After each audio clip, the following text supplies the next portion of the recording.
সালামির ব্যাপারটা ছিল ছোটবেলায়।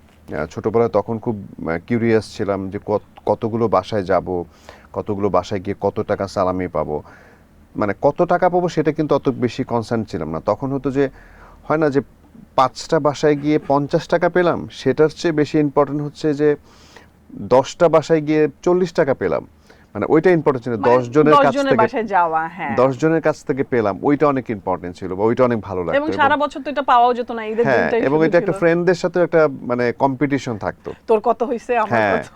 এবং খাওয়ার ব্যাপারও তাই, যেটা হচ্ছে প্রত্যেকটা বাসায় মানে একটু করে হলেও খেতাম আর কি। তো সারা দিন ব্যাপী হচ্ছে খাওয়ার খাওয়া। তো আপনি তো মিরপুরের ছেলে, মিরপুরে বেড়ে ওঠা আপনার। আমার হ্যাঁ কাফরুলে কাফরুলে আপনার হচ্ছে হ্যাঁ। পড়াশোনা সবকিছুই আপনার সেখানে।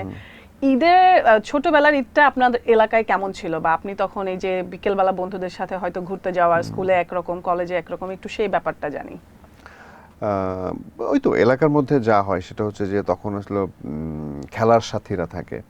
তো আমরা তো অলওয়েজ ক্রিকেট খেলতাম, এবং ক্রিকেট খেলতে খেলতে ওইখানে অনেক একটা সার্কেল তৈরি হয়, বা পাশের বাসার মানে দেখা যাচ্ছে অপোজিট বাসা বা ফ্ল্যাটে যারাই থাকতো তখন তাদেরকে নিয়ে যে একটা সার্কেল, এরকম আরও 2-1টা সার্কেল থাকতো।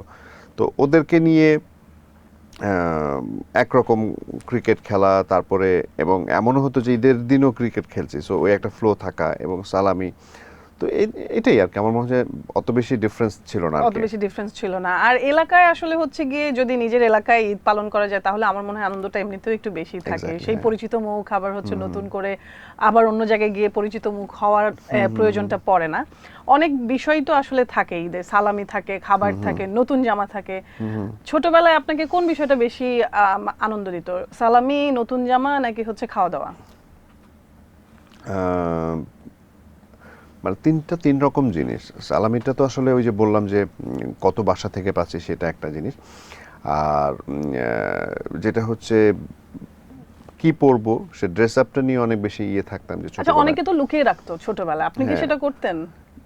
লুকিয়ে রাখা মানে মানে কাউকে তো বলতাম না আসলে। হ্যাঁ, এটা তো ছিল, বাট এটা তো মেয়েদের মধ্যে বেশি ছিল। বাট আমরা যেটা হচ্ছে পাঞ্জাবি পরা ট্রাই করতাম, কারণ বাসা থেকে ট্রাই করতো শার্ট প্যান্ট কিনে দেওয়ার জন্য। বাট তখন মানে তখনও মনে করতো যে আমি আসলে বড় হইনি যে পাঞ্জাবি একটা পরবো। বা ছোটবেলা থেকে সবাই বড় ভাইদেরকে দেখে আসতাম যে তারা পাঞ্জাবি পরছে, পায়জামা পরছে, সো আমারও খুব ইচ্ছে করতো পাঞ্জাবি পায়জামা পরতে। বাট আমাকে দেখলে মানে একটা হাফ প্যান্ট আর একটা হাফ শার্ট কিনে দিয়েছে। হ্যাঁ, একদম ছোটবেলার কথা বলছি। সো সেই জায়গা থেকে তখন আসলে মনে হয়, আমার মনে হয় যে আমি যত বয়সে ছোট বয়সে ছিলাম, অত ছোট বয়সে তখন অত পাঞ্জাবি ছিল না, পাওয়া যেত না।